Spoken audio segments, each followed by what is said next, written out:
It was a Wednesday, October 16th, 2024. The markets were open. The news cycle was grinding through another forgettable afternoon.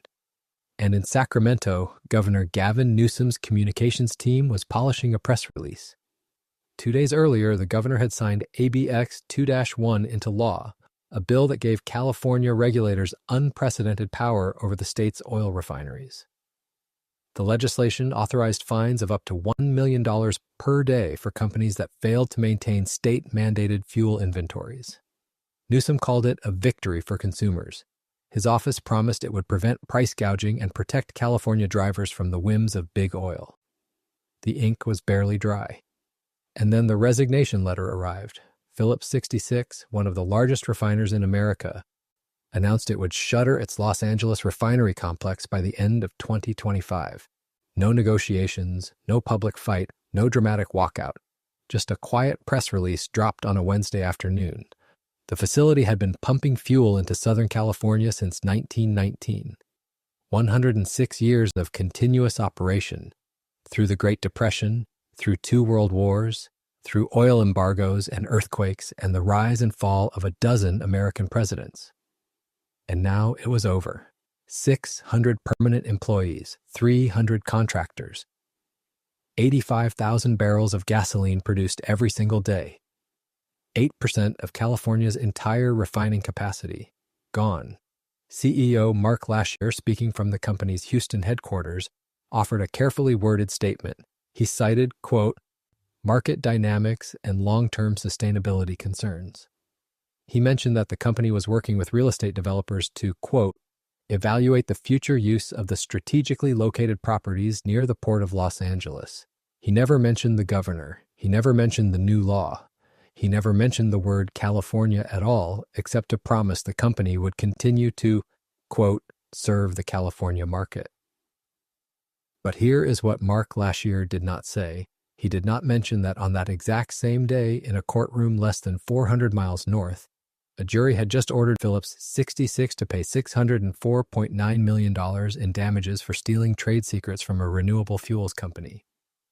He did not mention that this verdict would eventually balloon to more than $833 million, one of the largest trade secret judgments in American history. And he certainly did not mention that the company was now hemorrhaging money from every direction, caught between a governor who wanted to regulate them into submission and a legal system that had just labeled their conduct as willful and malicious. Governor Newsom wanted to make an example of big oil. He succeeded, but not in the way he imagined. To understand what California lost, you have to understand what it once had. The Wilmington facility opened in 1919. The Carson facility followed in 1923. Eventually, the 2 sites were linked by a 5-mile pipeline, creating a single integrated complex capable of processing 139,000 barrels of crude oil every day. For decades, this refinery and others like it made California self-sufficient in fuel. At its peak in 1985, the state operated more than 40 refineries with a combined capacity of 2.38 million barrels per day. Competition was fierce, prices stayed low. The refinery became part of the community. Generations of families worked there. Every October, workers would transform a 3 million-gallon storage tank into Smilin' Jack, the world's largest jack-o'-lantern. But symbols do not pay bills. And the bills were getting harder to pay. Mark Lashier is a chemical engineer. He holds 13 patents. He earned his doctorate from Iowa State and spent 3 decades climbing the energy industry ladder. He is based in Houston, not Los Angeles, not Sacramento. Houston. This is not an accident. When Phillips 66 spun off from ConocoPhillips in 2012, it built its permanent headquarters in the West Chase district of Houston, a 1.1 million square foot campus. Everything a modern energy company could want, everything except a presence in California. When Lashier announced the closure, he was careful with his language, market dynamics, long-term sustainability, portfolio optimization. These are the words of corporate risk management. Behind the statements, the numbers told a different story. Phillips 66's net income collapsed from $7 billion in 2023 to just $2.11 billion in 2024. A 70% drop. West Coast refining margins plummeted from $21.40 per barrel to just $9.34, a drop of more than 56%. The Los Angeles refinery posted a pre-tax loss of $98 million in 2024. But here's the part the press release did not explain. While the refinery was losing money, the land beneath it was gaining value. 650 acres, 15 miles from LAX, adjacent to the busiest container port in the Western Hemisphere. Phillips 66 had already brought in Catalyst Development Corporation and Deka companies to evaluate the future use of these properties. The plan is called 5 Points Union: warehouses, fulfillment centers, e-commerce hubs. The oil business was dying. The real estate business was just getting started. Let me walk you through the math. California's gasoline is not like gasoline anywhere else. The state mandates a special blend called carbob. It burns cleaner, but it costs more to produce and cannot be easily imported from other states. When California loses refining capacity, it has to ship fuel across oceans from South Korea or China. Voyages that take 6 weeks. Now add the taxes. State excise tax, 60 cents per gallon. Federal tax, 18 cents. Cap and trade, 23 to 28 cents. Low carbon fuel standard, 9 to 31 cents. Underground storage tank fee, 2 cents. Total, roughly $1.19 to $1.44 on every gallon. Before you factor in the cost of the fuel itself. Between 2014 and 2022, California's gasoline taxes more than doubled. Now add the regulations. In 2023, Newsom signed SBX 1-2, creating oversight powers with fines up to $1 million per day for price manipulation. In 2024, ABX 2-1 mandated that refineries maintain minimum fuel inventories of up to 16 days.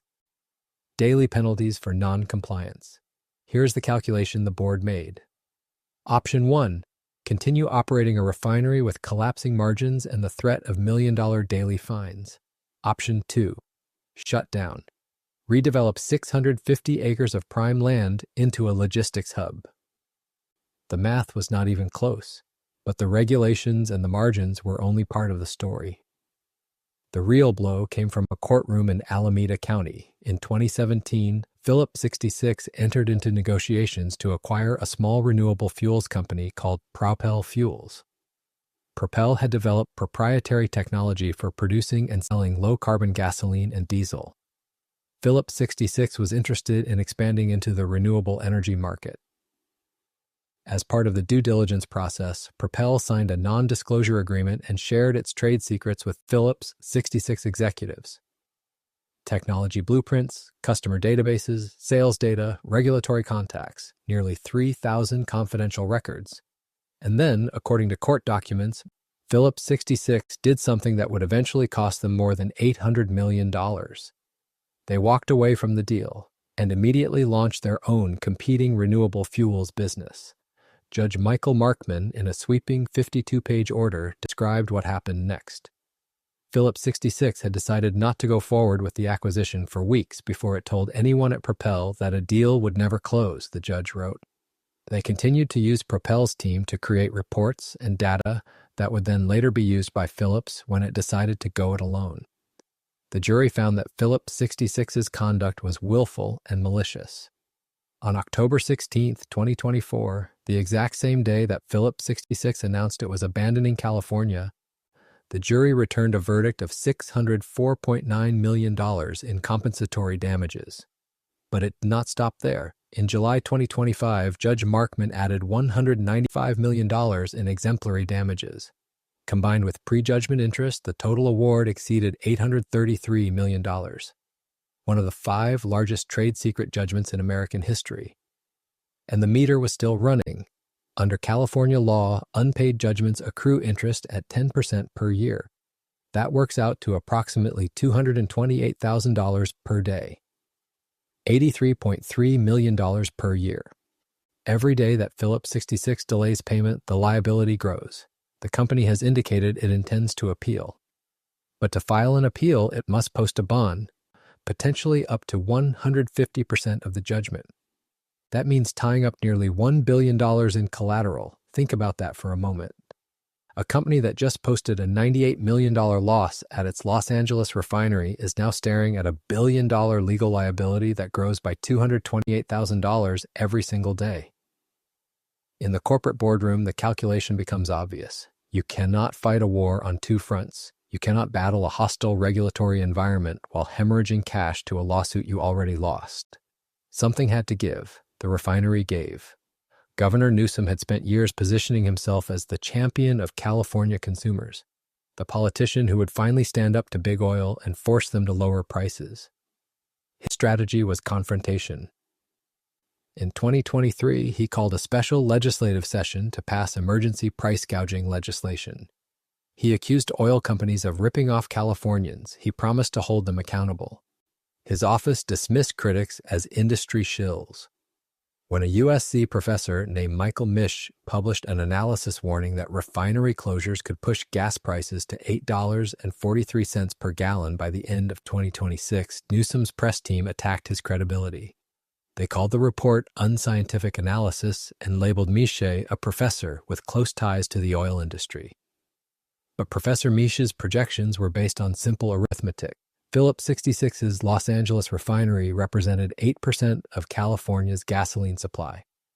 Valero's Benicia refinery, which announced its own closure for April 2026, represented another 8.6%. Together, these two facilities accounted for roughly 17% of California's refining capacity, nearly 284,000 barrels per day. California consumes more than 13 million gallons of gasoline every single day. When you remove 17% of supply and demand stays constant, prices do not gently rise. They spike. The estimates varied.